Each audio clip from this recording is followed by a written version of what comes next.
मुनि निवेदन करते हैं, राजन तमद्भुतम बालकमंबुजक्षणम चतुर्भुजम शंखगदायुर्दायुधम श्रीवत्सलक्षम गलशोभिकौस्तुभम पीतांबरम सांद्रपयोदसौभगम।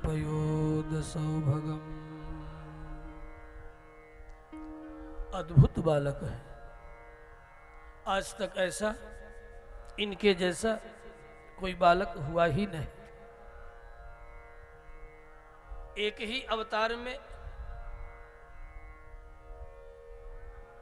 दो मां के पेट से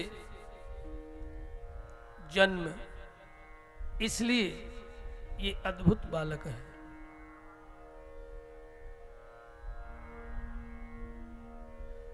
नंद पत्न्याम जसोदायाम मिथुनम समजायत अग्निपुराण।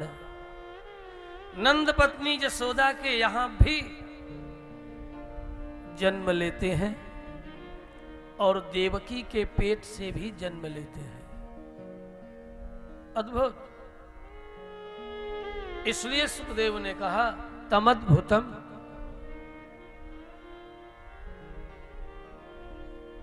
बालक है,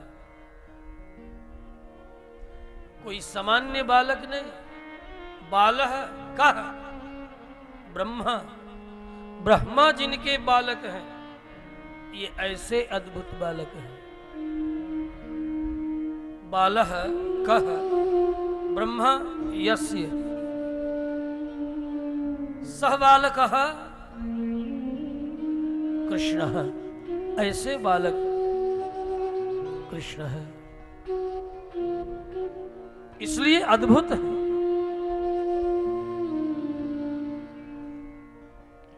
अथवा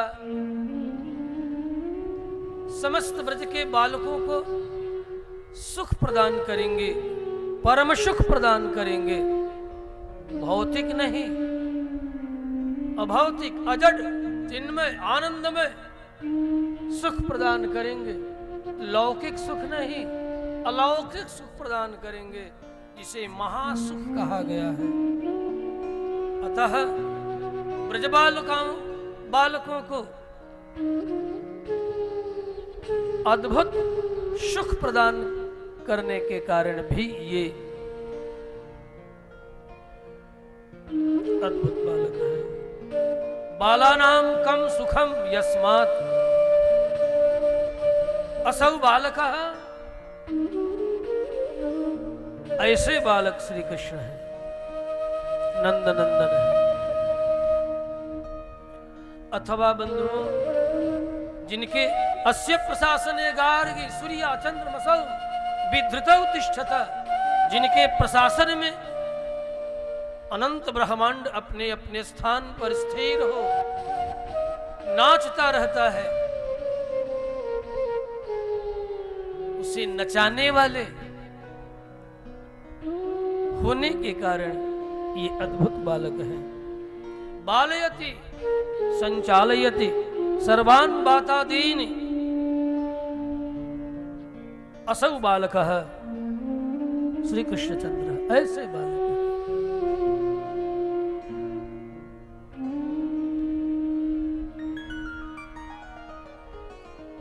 माधुर्य में जिनके घुघराले कुंचित केश हो, वा वक्रा अलकाह केशाह, जिनके घुघराले कुंचित केश होने के कारण भी ये अद्भुत बालक है। अथवा नभूतम अद्भुतम, कभी ये भूत अतीत होने वाले नहीं है, यह सदा अस्तित्व का नाम, अस्तित्व ही मूर्तिमान हुआ है नंद नंदन के, जसोदा नंदन के गोद में। जो अस्तित्व है, जो वर्तमान है, इसलिए न भूतम, कभी भूत होने वाले नहीं, कभी बीतने वाले नहीं, कभी अतीत होने वाले नहीं, ये सदा नित्य निरंतर सौ के दीदार अगर हो तो नजर पैदा कर। गोपियां कहती है मेरा कृष्ण वृंदावनम परित्यज्य पादमेकम न गच्छति। वृंदावन के को छोड़ करके मेरा कृष्ण कन्हई कभी गया ही नहीं। जित देखूं तित श्याममयी, जहां नजर जाती वहीं मेरा कृष्ण कन्हई। ऐसे बालक होने के कारण ये अद्भुत बालक है। इतनी ही बात नहीं, जैसे सामान्य हम सब जीव कर्म के बस में होकर के जन्म धारण करते हैं, इन्होंने भी कहा मैं भी जन्म लेता हूं, जन्म कर्म च में दिव्यम, बस थोड़ी सी दिव्यता है। जन्म भगवान भी लेते हैं, जन्म जीव भी लेता है। शरीर परिग्रह जन्म, जीव भी शरीर धारण करता है, परमात्मा भी शरीर धारण करते हैं अवतार काल में, लेकिन वे अद्भुत हैं। क्यों? हम जीवों का शरीर पृथ्वी जल तेज वायु आकाश मिट्टी का बना हुआ, लेकिन इनका दिव्य मंगलमय विग्रह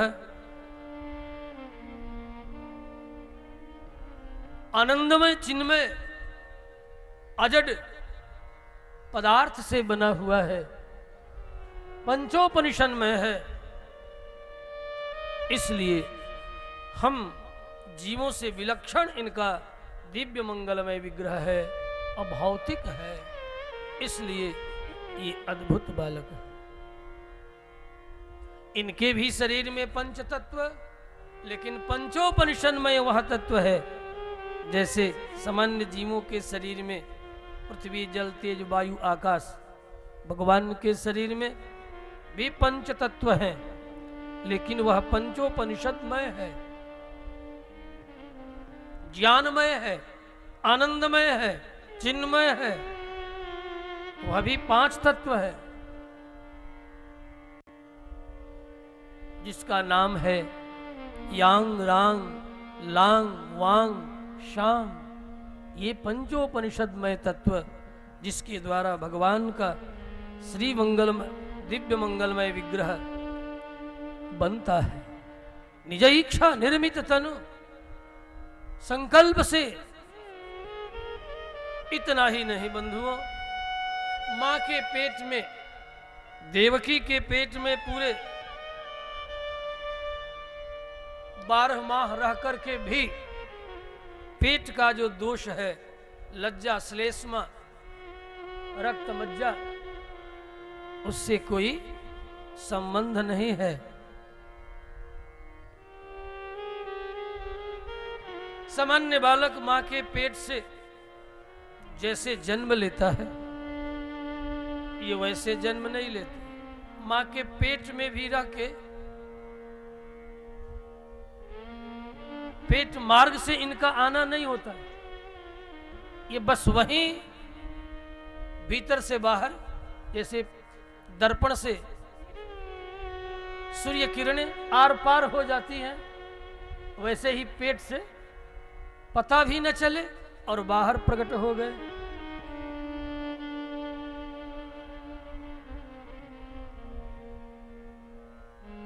इसलिए ये अद्भुत बालक है।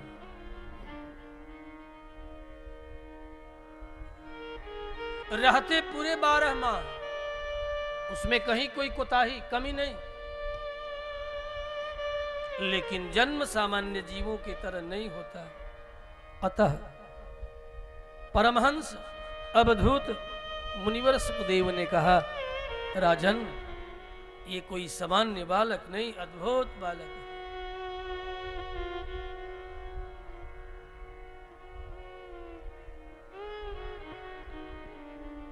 जिनके एक एक रोम कूप में अनेक ब्रह्मांड समाये हुए हैं। बालेषु रोमकूपेषु ब्रह्मांडानि कानि ब्रह्मांडानि यस्य असौ बालकः यशोदानंदनः ऐसे बालक जसोदानंदन देवकी नंदन श्री कृष्ण है। इसीलिए तो सामान्य बालक होते तो ऐसे अमलात्मा विमलात्मा महात्मा निरंतर जमनियम आसन प्राणायाम से समाधि में चित्त का समाधान करके आत्मानुभव करने वाले महात्मा किसी सामान्य बालक का गुणगान बार बार नहीं करते, बार बार अनुभव नहीं करते, कहते नहीं, सुनते नहीं। इसलिए बंधुओं, इन्हें अपने जैसा, अपने पुत्र पौत्रादि के तरह बालक न समझना।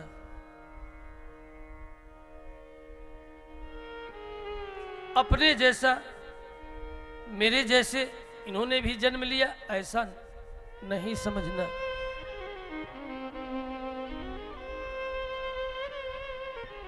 इनका दिव्य मंगलमय विग्रह संकल्प से होने वाला है। इसलिए ही कहा गया निज इच्छा निरमित तनो माया गुण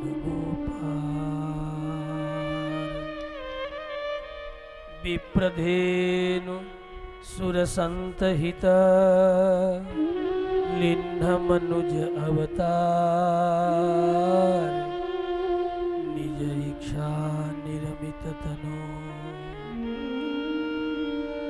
इनका दिव्य मंगलमय विग्रह शरीर किसी माता पिता भाई बंधुओं की इच्छा से नहीं, ये अपनी इच्छा से अपने विग्रह को, तन को धारण करने वाले हैं और सारे जगत के कारण है, जो संपूर्ण जगत को उत्पन्न करके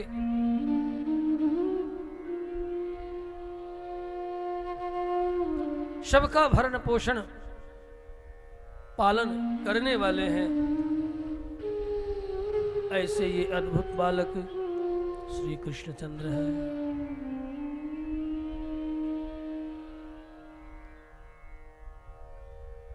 मैया श्रृंगार कर देते, धीरे धीरे बड़े हो रहे हैं।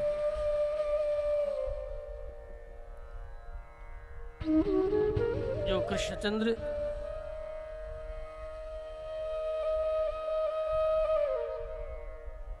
पालने पर झूल रहे हैं,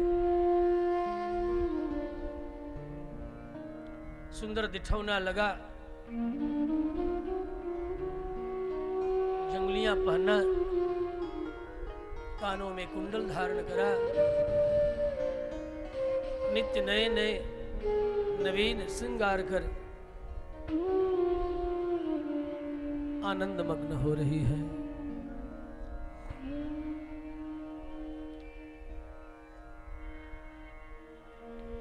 ऐसे श्री बालकृष्ण का मंगल मनाते हुए संत कवि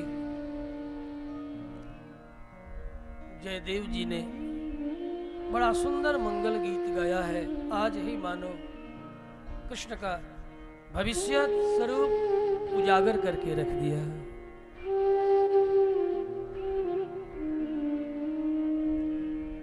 श्रीत कमला कुछ मंडल धृत कुंडल कलित ललित बनमा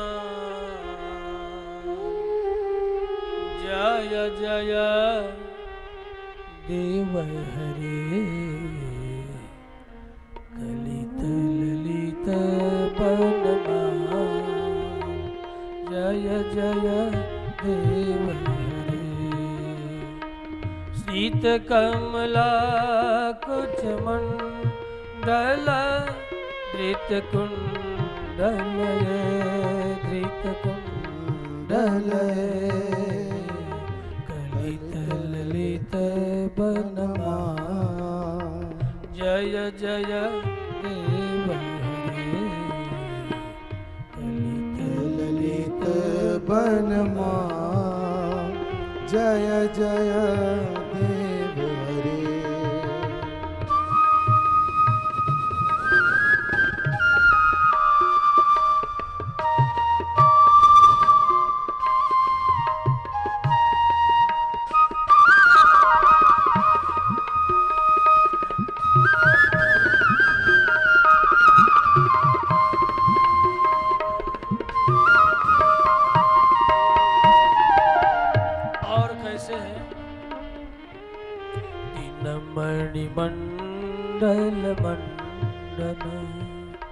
भवखंडने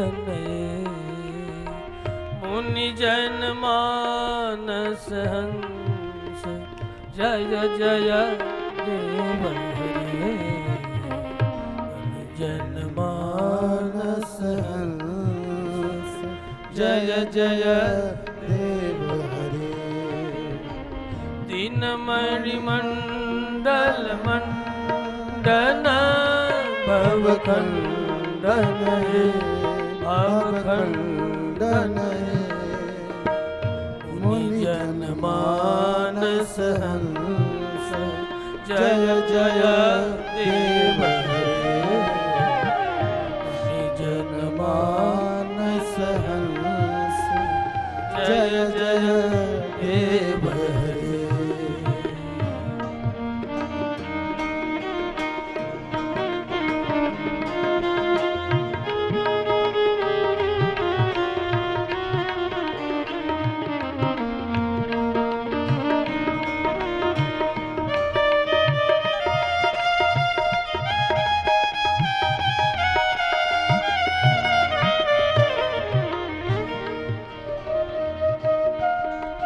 कालिय विषधर गंजन जन रंजन जन जन कालिय विषधर जन जन जन जन जन जन कुल नलिन दिनेश जय जय देव हरे जन कुल नलिन दिनेश जय जय देव हरे श्रित कमला कुछ मंडला धृत कुंडल है धृत कुंडल है ललित ललित बनमा जय जय देव हरे ललित ललित बनमा जय जय देव हरे ललित ललित बनमा जय जय देव हरे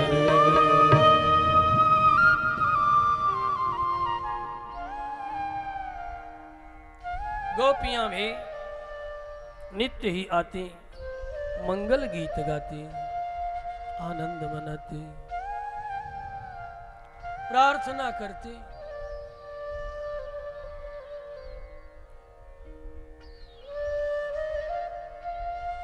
इस प्रकार ब्रज में नित्य नई लीला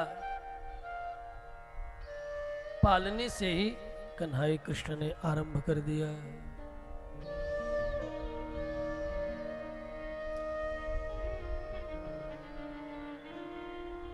क्योंकि सामान्य बालक तो है नहीं, अद्भुत बालक है। ये तो केवल लीला मात्र के लिए हम सब मर्त्य धर्म प्राणियों के समान केवल चिन्ह धारण किए हैं, है नहीं। नान्यथा मद भवम ज्ञानम मर्त्यलिंगे न जायते। और भगवान कहते भी हैं कि हमें समझने के लिए, जानने के लिए मेरी कृपा के बिना कोई जीव जान नहीं सकता। मैं केवल मर्त्य लिंग धारण किया हूं, मर्त्यावतारस तुह मर्त्य शिक्षणम। मर्त्य भुवन में हमारा अवतार केवल मृत्यु भुवन के प्राणियों के शिक्षा के लिए कि देखो देखो ये मेरे जैसे, लेकिन मैं सामान्य जीवों जैसा हूं नहीं। और यह बोध भी किसी को मेरी कृपा के बिना, भागवत के बिना, आचार्य के बिना, सदगुरु के बिना संभव नहीं। एतद्वाम दर्शितम रूपम प्राग्जन्म स्मरणाय मे नान्यथा मद्भवम ज्ञानम मर्त्यलिंगे न जायते। देवकी वसुदेव दोनों से भगवान कृष्ण ने कहा भी जन्म प्रादुर्भाव के समय तो मैं चार चार हाथ लेकर के आप सबके सामने असभ्य के तरह आ गया। वसुदेव ने कहा, मैं कौन सा सभ्य हूं? यदि मैं सभ्य होता तो कारागृह में होता। सभ्य व्यक्ति कोई कारागृह में होता, जेल में जाता है। चार चार हाथ दे करके आप मुझे चाहे जो समझे। भगवान कृष्ण ने मानो कहा, मैं क्या समझू? मैं तो स्वतः कारागृह में बंद हूं। मैं तो स्वतः अपनी असभ्यता का लक्षण प्रकट कर रहा हूं। यदि असभ्य नहीं होता तो जेल में तो नहीं होता। और मुझ जैसे असभ्य के घर में आप आए।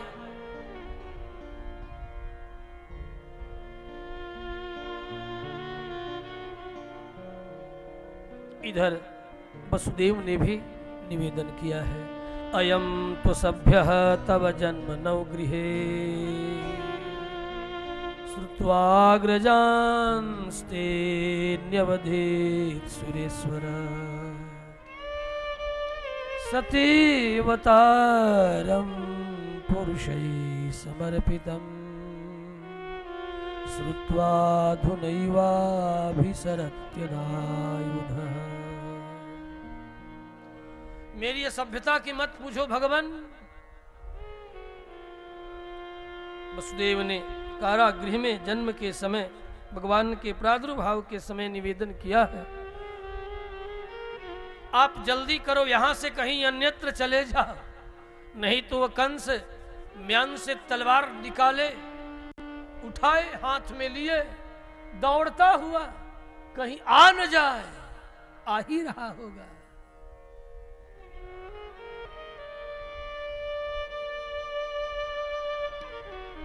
भगवान ने कहा कि ठीक है, आप कारागृह में होने के कारण अपने को असभ्य, मैं भी तो दो हाथ वाले माता पिता के घर चार हाथ लेकर के आया हूं।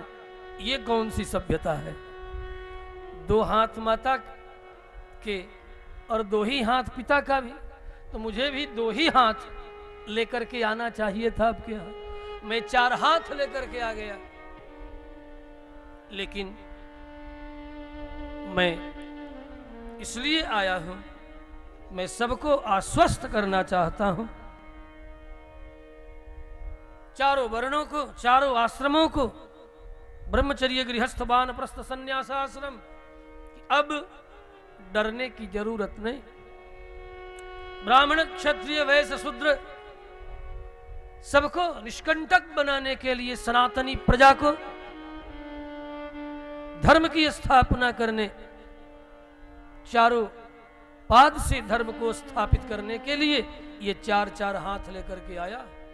धर्म के भी चार पाद हैं, सत्य, शौच, तप, दान, ये धर्म के चरण है। इन चारों चरणों से धर्म जब पृथ्वी पर विराजमान होता है, तब सारी प्रजा आनंद में अपने आप को पाती है।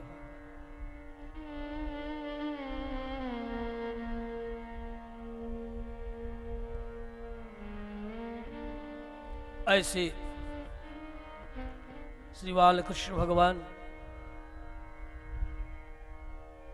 मैया जसोदा के आंगन में पालने पर झूलते हुए गोपियों को आनंद देते हुए स्वतः भी ब्रज में आनंदित हो रहे हैं। सस्वयं द्विभिजो कृष्ण जसोदा गर्भ संभवः। जसोदा मैया को भी ऐसा ही लग रहा है।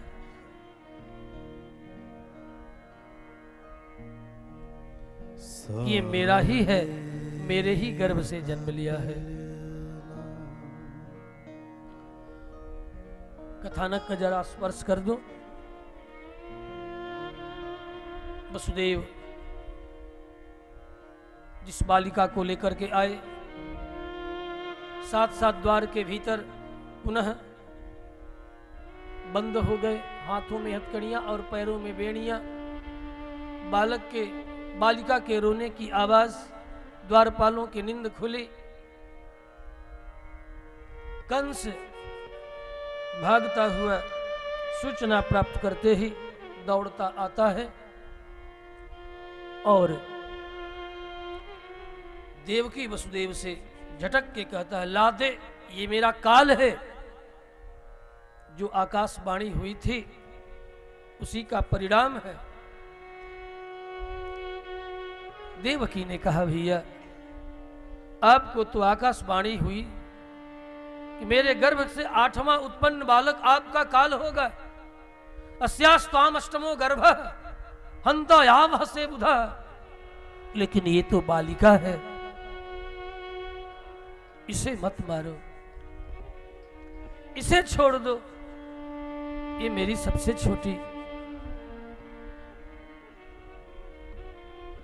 बेटी। कहा, नहीं, लाओ, मुझे दो। और खींचकर पत्थर पर दे पटका। तड़पती रह गई। हुंकार करता कंस वहां से पुनः निकल जाता है, सभा करता है।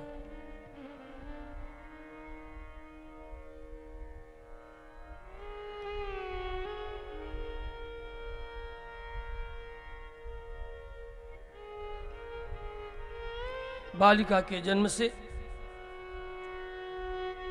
कंस के मन में आया, लगता है कि अब दैव भी झूठ बोलने लगे हैं, आकाशवाणी भी झूठ हो रही है।